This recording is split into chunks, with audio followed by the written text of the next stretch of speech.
Alô, meu nome é Cristiana Lima e sejam bem-vindos a mais um vídeo neste nosso canal.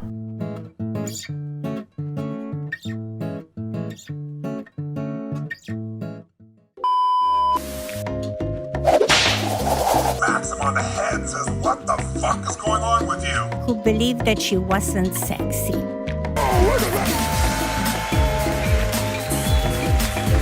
If you don't step up and be that person, she's never gonna find you. Fuck that! You're the one that's gonna break the pattern. That!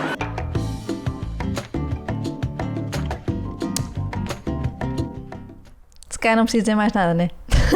Quantas vezes já deste por ti a pesquisar online sobre formas rápidas de te ajudar na tua saúde mental, sobre programas de autoajuda, livros, qualquer coisa que pareça ter um efeito imediato? Quantas vezes é que já o fizeste? Ou mesmo, quantas vezes é que já foste confrontado com publicidade no YouTube, no Instagram, qualquer uma das redes sociais que tu usas, em que publicitam programas ou livros que te vão dar respostas e que te vão resolver todos os teus problemas em apenas alguns minutos ou horas?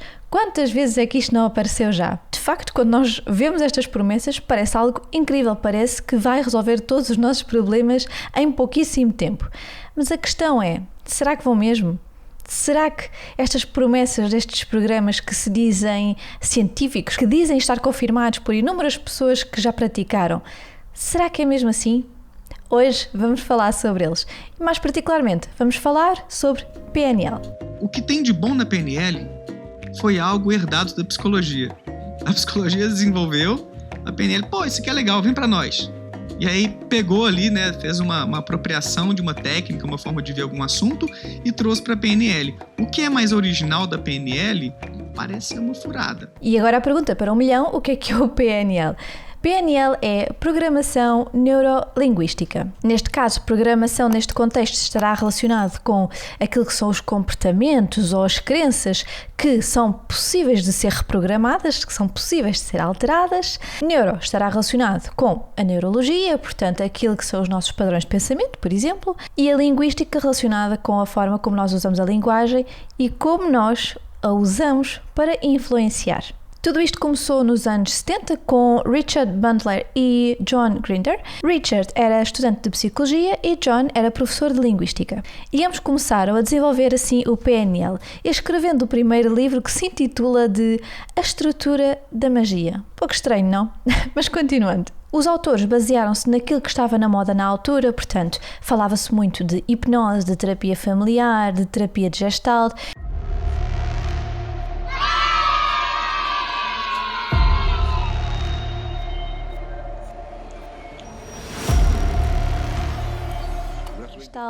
E com base nestas ideias foram desenvolvendo esta que se chama hoje em dia a PNL. Porém, aquilo que hoje sabemos é que muitas das ideias que estavam a ser usadas já foram descredibilizadas. Portanto, na altura eram populares e acreditava-se que faziam sucesso. Hoje em dia já não é assim. O PNL foca-se na forma como os sentimentos, os comportamentos, os pensamentos da pessoa estão interconectados e na forma como eles podem ser reprogramados. E esta reprogramação terá como objetivo alterar esses comportamentos para comportamentos, pensamentos que serão mais desejados pela pessoa. Para isso, o que este programa faz é fazer recurso a técnicas como a visualização, a ancoragem, a modelagem do comportamento, entre outras estratégias que nós mais à frente neste vídeo vamos falar.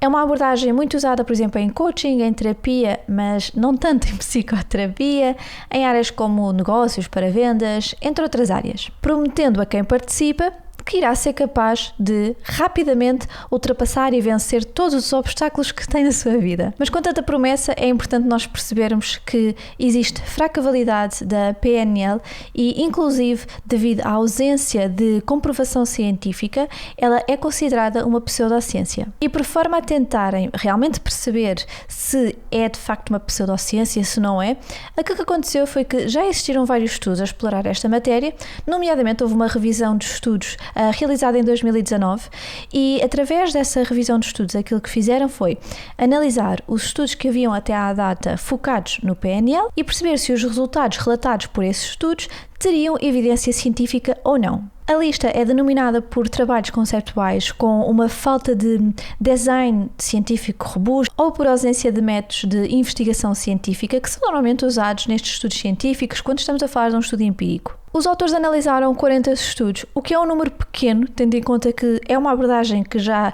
iniciou-se na década de 70. Este estudo foi realizado em 2019, portanto, existiam poucos estudos a explorar, o que já evidencia que pode realmente dizer alguma coisa sobre a sua evidência científica, mas ainda assim foram analisados esses 40 estudos e uma das principais questões que foi detectada é que existia uma ausência de uma amostra aleatória. E este é um dos pontos que é sempre muito importante nas investigações científicas, que é nós usarmos amostras randomizadas, portanto amostras aleatórias, para conseguirmos de facto perceber se aqueles resultados terão impacto na população ou não. Assim como a constante ausência de um grupo de controle. O grupo de controle é muito importante também nos estudos científicos para existir depois esta possível comparação entre o grupo que recebe, vamos dizer, o tratamento e o grupo que recebe o tratamento placebo. No fundo é tentarmos perceber que o grupo que recebeu efetivamente o tratamento teve determinados resultados, enquanto que o grupo placebo não. E este tipo de estudos acaba por ter uma robustez muito maior quando existe a tal amostra aleatória, quando existe o grupo de controle, porque é através disto que depois vai ser possível, por exemplo, tecer as comparações entre eles e também perceber relações de causa-efeito, ou seja, permite ter uma maior confiabilidade nos dados e por forma a conseguirmos inferir se existe efetivamente esta causa-efeito. De entre estes 40 estudos, foram identificados apenas 2 estudos baseados em dados numéricos, estudos quantitativos, enquanto que os restantes eram maioritariamente estudos conceptuais. E esta pode ser uma das explicações para a carência de um elevado número de estudos, porque a questão é, quando não são cumpridos, portanto, determinados parâmetros para um estudo científico, muitas vezes o que acontece é que as revistas não aceitam essas publicações. É, por exemplo, citado um estudo de 2014 de Cassidy Rice que foi focado num gestor de empresas que, segundo esse estudo, esse gestor teria frequentado um treino PNL e tinha sido completamente curado das suas fobias. E neste estudo nós encontramos as lacunas que estávamos a falar há pouco. Não existe a clareza no método, portanto, não nos é explicado o que é que aconteceu em concreto, por exemplo, naquele treino, para nós termos chegado àquele resultado. Isto é muito importante num estudo para que lá está também consigamos replicar os dados. É importante nós percebermos como é que foi o método, portanto, o que é que fizeram, quando, como, onde, e depois sim perceber quais foram os resultados. E isto não se verifica neste estudo. E uma outra questão também é que não é identificada a forma como foi diagnosticada a fobia, porque lá está, nós temos que começar de um princípio, que é perceber qual é o ponto de partida. Neste caso estamos a falar de fobias, então tem que haver um diagnóstico, depois fazer então todo o processo que estávamos a falar há pouco. E depois o que acontece é que quando chega a parte dos resultados destes estudos, como por exemplo no caso deste, é quase como se estivéssemos a falar de uma espécie de milagre. Portanto, eles não explicam em concreto o que é que aconteceu para aquela pessoa supostamente ter ficado curada e dizem ainda que ela até melhorou em outras áreas da vida, como por exemplo na questão da liderança. E claro que tudo isto não favorece em nada a comprovação científica desta área. E a conclusão desta revisão de literatura destes 40 estudos é que não existe evidência científica para o PNL.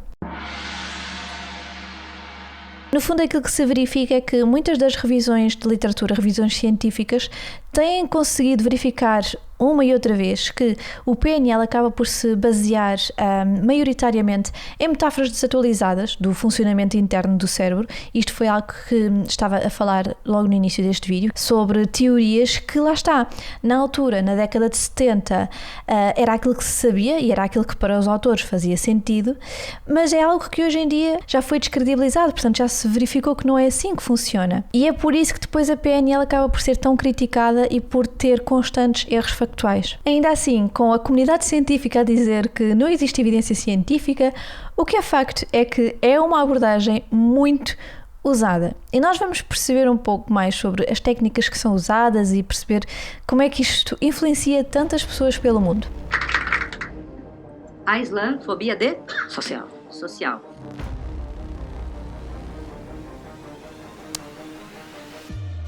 Também lembre-se de um local seguro para você, onde você se sente muito seguro. Lembra da primeira vez ou do evento mais marcante em que você sentiu o gatilho que acessou a fobia social? Uma fila de compra no supermercado.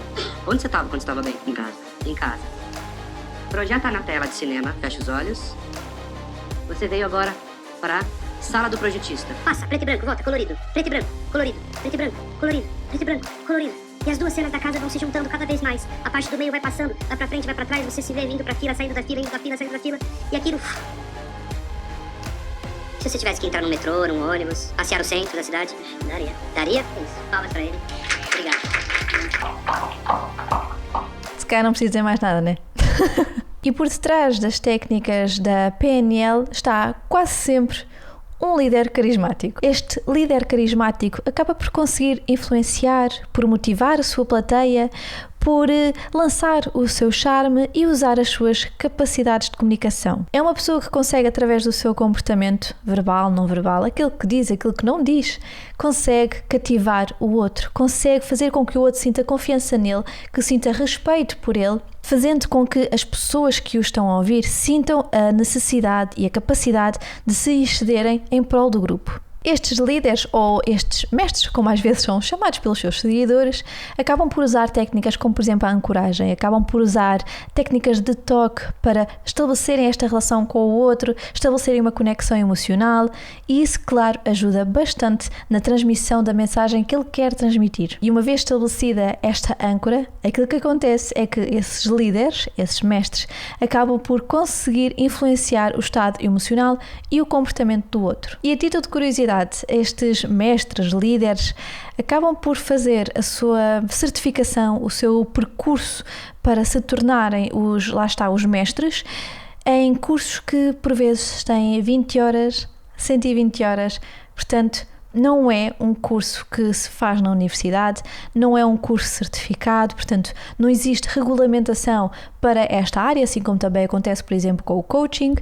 Portanto, se nós compararmos com, por exemplo, um estudante de psicologia, um psicólogo, um psiquiatra, nós estamos a falar de, no mínimo, uma formação de 4.700 horas para fazer a licenciatura e para fazer o mestrado. No mínimo. Até porque depois temos que fazer estágios, temos que fazer 1001 coisas até conseguirmos, de facto, exercer.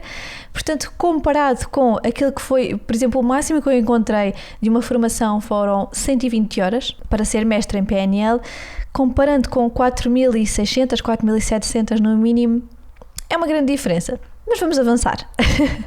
Uma outra técnica utilizada por estes líderes, por estes mestres, é a técnica do espelho. É de fazermos com que o nosso comportamento acabe por espelhar aquilo que o outro está a fazer. E isto também ajuda na fundamentação desta relação emocional com o outro. Um caso muito conhecido sobre o uso destas técnicas de comunicação e de influenciar o outro foi o caso de Dorothy Martin nos anos 50. Ela ficou conhecida como sendo a líder de um culto e acabou por dar origem ao estudo da dissonância cognitiva. Portanto, aquilo que aconteceu foi Dorothy acabava por usar muitas estratégias de comunicação para angariar pessoas para o seu culto, fazendo promessas em como, através, por exemplo, do seu conhecimento, as pessoas iriam conseguir melhorar as suas vidas pessoais. E as pessoas que iam seguindo Dorothy acabavam por acreditar que era através dela que estavam a conseguir ver melhorias na sua vida pessoal. Até que houve um dia que Dorothy chegou ao pé dos seus seguidores e disse que ia haver um grande desastre. No entanto, os seus seguidores iriam ser salvos desse desastre, seriam os únicos a serem salvos. E assim, na data em que supostamente ia acontecer o desastre, o grupo reuniu-se, mas, surpresa das surpresas, nada aconteceu. E agora é a parte que vocês pensam assim, bem, então a partir daí deixaram de acreditar nela, quer dizer, nunca mais a seguiram. Não foi isso que aconteceu. Aquilo que aconteceu foi exatamente o oposto. Ficaram ainda mais empenhados em a ouvir, ficaram ainda mais confiantes naquilo que ela queria dizer. E porquê que isto aconteceu? Dorothy acabou por manipular este grupo, dizendo que tudo aquilo que aconteceu teria sido porque eles teriam sido poupados e porque tinha recebido uma mensagem de um outro planeta a dizer que, tendo em conta as suas crenças e como o grupo se empenhou, que quiseram poupá-los e, portanto, não iria haver desastre. E com esta notícia de Dorothy, eles acabaram por ficar ainda mais empenhados em segui-la e em considerá-la realmente a mensageira e a pessoa líder que eles deveriam seguir. E é importante nós percebermos que este grupo, estas pessoas que seguiam Dorothy, não começaram a segui-la ou não continuaram a segui-la por serem pouco inteligentes. Não tem nada a ver com isso. Aquilo que foi acontecendo é que, ao longo do tempo, Dorothy foi conseguindo colocá-los num estado emocional que fazia com que eles sentissem, de facto, essa necessidade de a seguir. E isto é algo normal, que faz parte do comportamento humano, esta ginástica mental, e aquilo que acontece muitas vezes é que mais facilmente nós encontramos desculpas, encontramos justificações para determinada situação do que admitimos a falha. Portanto, isto é algo muito natural.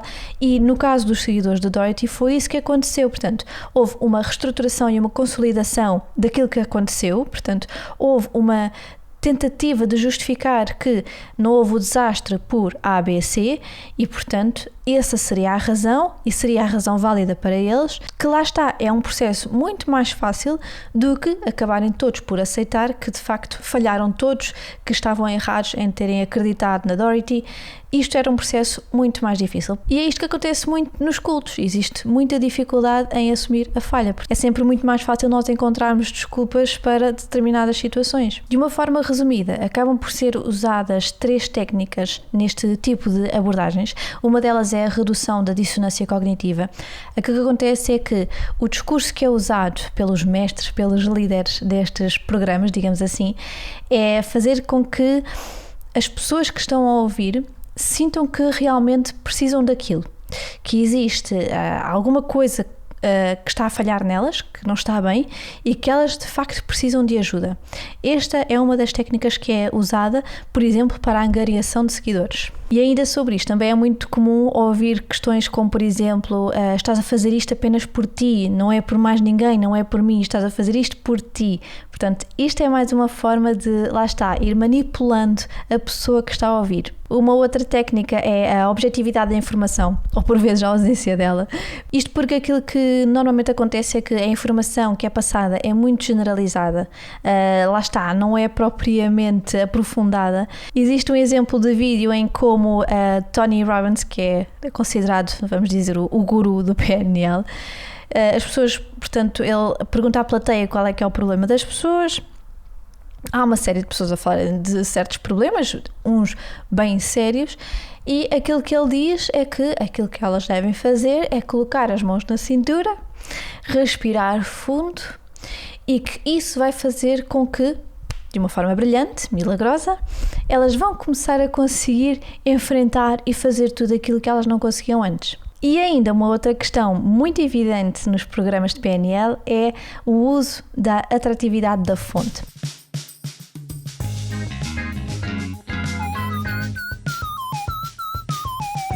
Ou seja, muitas vezes as pessoas que estão à frente destes programas, as pessoas que fazem as dinâmicas, as palestras, têm de alguma forma um visual que é atrativo. Claro, isto está comprovado, acaba também por facilitar na promoção da comunicação. É um facilitador da comunicação. Sem dúvida que isto já foi comprovado inúmeras vezes. A título de exemplo, um estudo na década de 80 na América fez uma análise ao perfil dos candidatos às presidenciais e aquilo que estavam a analisar era se os candidatos que tinham uma expressão facial mais positiva, que sorriam mais vezes, se conseguiam cativar mais eleitores ou não. E no final isso confirmou-se. Existiram eleitores que passaram a gostar mais daquele candidato que estava sempre com um ar mais positivo e mais alegre. E com isto encontramos algumas técnicas que acabam por ser controversas e que acabam por depois não serem aceitos por grande parte da comunidade científica. Mas existem outros exemplos como o reprocessamento da memória. Portanto, aquilo que se defende no PNL é que através da reescrita, do reprocessamento de determinadas memórias passadas, nós conseguimos mudar as emoções que estão associadas a elas. Como exemplo, nós temos aqui este vídeo. Portanto, isto é um vídeo de mais ou menos 9 minutos em que a pessoa está supostamente a ser exposta à técnica da visualização. E aquilo que acontece é que supostamente esta pessoa tem ansiedade em determinadas circunstâncias e então ele pede para ela fechar os olhos e pede para ela imaginar a situação que desperta ansiedade. Durante o vídeo, ele vai questionando onde é que ela sente a ansiedade, portanto, as questões físicas, ela vai dizendo que sente na zona do pescoço, no ombro, que desce, que sobe, e ele continua a perguntar onde é que ela sente, como é que ela sente, se é algo que roda, se é algo que sobe e desce. E, portanto, passam sim mais ou menos 2-3 minutos neste tipo de perguntas e depois ele pede para ela adicionar a essa imagem que ela está a ter neste momento, portanto, a tal situação que é mais ansiogénica, pede para ela adicionar glitter e uma cor que ela gosta muito. E claro que ela sorri e ele aproveita isso como validação. Ele até diz, até está a sorrir, como quem diz, isto realmente está a resultar. Agora, aquilo que é mais incrível ainda, e que é um milagre que acontece nestes 8-9 minutos, é que depois ele diz, agora pensei em mais situações e faço o mesmo processo. E ela pensa em mais uma situação, como estamos aqui a ver.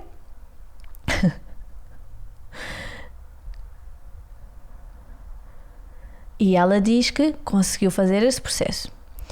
E depois ele diz, e é aqui também entra uma questão muito importante, ele diz, mas agora faça o mesmo processo e faça de forma automática. Pense logo na tal cor bonita que você gosta. Portanto, aquilo que ele faz é, ele está de alguma forma a querer influenciar, lá está, este que é o processo que ela está a fazer, desta tal visualização. E depois há aqui uma outra questão que é, ela sabe que está a ser filmada. Ela está ao lado de uma pessoa que eventualmente para ela é um líder, para ela é alguém com poder. Claro que uma das respostas mais prováveis neste tipo de situação está relacionada com a desejabilidade social. Ou seja, claro que ela vai querer fazer aquilo que ele está a dizer para comprovar que sim, ela está a conseguir seguir os seus conselhos. E é isso que acontece. Então ela começa a imaginar uma situação e diz, sim, agora consegui de forma automática. E no fundo aquilo que depois ele diz é quase uma espécie de, muito bem, então está feito, portanto está curada da sua ansiedade. Isto foi, ora bem, um vídeo de mais ou menos 8 minutos e curou a ansiedade da senhora.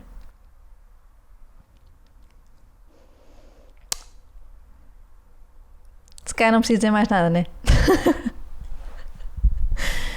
Uma outra técnica controversa que é usada é a modelagem, e com isto a PNL promove a ideia de que nós podemos modelar-nos a indivíduos bem-sucedidos e que através desta replicação nós vamos atingir o sucesso. Mas lá está, isto mais uma vez é uma técnica que é questionada pelos modelos que são usados, pelos tais indivíduos bem-sucedidos que são usados como exemplo, pela capacidade de os aplicar de forma eficaz. Portanto, novamente, é mais uma técnica que é controversa na comunidade científica. Uma outra técnica super controversa também nestes programas é a hipnose. Portanto, aquilo que acontece é que a grande parte dos programas de PNL usam hipnose em pelo menos uma das sessões, só que a hipnose acaba por levantar algumas questões éticas. É verdade, nós conseguimos entrar nesse estado, portanto é um estado alterado da nossa consciência, só que é um estado em que nós ficamos super suscetíveis a sugestões, a ideias novas, e a grande preocupação da comunidade científica é que estes programas acabem por usar este estado, portanto o estado de hipnose, para influenciar, para dar sugestões às pessoas sobre, por exemplo, o sucesso destes programas. E por fim, uma outra questão que nós já falámos aqui também é as tais promessas que são irrealistas. Aquilo que acontece é que por vezes as pessoas que frequentam este tipo de programas acabam por ter esta abordagem dramática de que realmente teve muito sucesso, de que mudou completamente a sua vida, que ficaram curados de A, B, C situação. Lá está, são inúmeras as promessas que fazem. Existem, por exemplo, nós se formos aqui ao YouTube, existem vídeos que dizem que conseguem curar fobias com a aplicação do PNL. Este é um dos exemplos, portanto, supostamente este senhor diz-nos que através deste vídeo de 8 minutos vai conseguir curar a fobia. E claro que para pessoas como nós, formadas por exemplo em psicologia, ou por exemplo os psiquiatras, qualquer pessoa da área da saúde não consegue ver isto como algo que é credível, porque como é que é possível nós, através de um vídeo de 8 minutos, curarmos uma fobia? Isso não acontece. E é através destas técnicas que depois existem pessoas que acabam por defender estes programas com unhas e dentes, porque lá está, foram de tal forma influenciadas e manipuladas que para elas aquilo fez de facto efeito. Para elas sentem que são uma espécie de testemunho, portanto que têm que passar a palavra. E quando estes testemunhos, quando estas pessoas falam com amigos, com familiares, claro que as pessoas que estão a ouvir a sua mensagem, por serem próximas, muito mais facilmente serão influenciadas também a acreditar nestes programas. Depois também temos o efeito placebo e o efeito Hawthorne. Basicamente é quando o efeito placebo lá está, quando a pessoa que experienciou aquele programa acredita que de facto houve melhorias, portanto acredita que os resultados que estava à espera foram concretizados. No fundo é a crença convicta de que aquilo que a pessoa fez teve os resultados que ela queria. E o efeito Hawthorne basicamente é uma melhoria temporária, portanto no desempenho ou nas emoções, neste caso no comportamento. Acaba por ser muito evidente quando a pessoa sente que está a ser observada, ela tende então a ter os comportamentos que neste caso aprendeu ou que acredita ter aprendido para manter, portanto, esta crença de que de facto houve este resultado. E depois também temos a questão do compromisso com o investimento, porque se nós formos a ver, e posso também mostrar-vos aqui alguns exemplos, por norma este tipo de programas tem um elevado custo. Nós estamos a falar de programas que podem custar 1.000 euros, 500 euros, 600 euros e, portanto, isto também pode ser uma questão que leva as pessoas a quererem acreditar ainda mais naquilo que fizeram. Porque tem a tal questão de que gastaram dinheiro com aquilo, gastaram provavelmente tempo, energias, recursos emocionais e claro que é muito difícil, e aqui voltamos àquilo que estávamos a falar também ao início, da dificuldade em nós admitirmos que falhamos. É muito difícil depois a pessoa reconhecer que todo este investimento que ela teve não teve retorno. E é efetivamente uma predisposição psicológica e é por isso também que acaba por existir tantas pessoas a defenderem estes programas como sendo de facto valiosos e como valendo a pena o investimento. Isto é algo que também se ouve bastante. E este compromisso com o investimento acaba por também ser usado pelas entidades que promovem estes programas com o recurso à PNL para promoverem mais programas. Ou seja, acabam por influenciar, por manipular os seus participantes a fazerem mais e mais cursos. Como se estivéssemos a falar, por exemplo, de uma escada em que, com mais cursos eles fizerem, então mais conquistas eles terão para, lá está, conseguir as tais promessas irrealistas que estes programas dizem. E em alguns destes cursos, o segundo passo, e literalmente passo, é, por exemplo, caminharem sobre brasas. E aqui neste vídeo nós temos um exemplo disso mesmo, portanto, mais uma vez, nós temos aqui a referência a Tony Robbins, o tal guru do PNL. E aqui neste vídeo aquilo que nós podemos ver é que estavam a fazer esse tal percurso pelas brasas e aquilo que aconteceu é que houve pessoas que acabaram por sofrer queimaduras graves nos pés e mais uma vez esta é uma preocupação para o tipo de abordagens que são usadas nestes programas. Sendo que para os defensores esta é uma etapa fundamental neste processo, mas lá está, acaba por ter consequências que podem ser bastante graves. E aqui é importante nós relembrarmos aquilo que já foi dito, que a eficácia, a validade científica deste tipo de técnicas está constantemente a ser contestada porque, lá está, não existe evidência científica e por mais que nós possamos ouvir pessoas a dizer que sim, que resultou com elas, é muito importante nós termos consciência de que as reivindicações feitas pelo PNL não estão comprovadas. E podemos pegar num exemplo muito concreto. A PNL defendia que, através do movimento dos olhos, era possível detectar a mentira.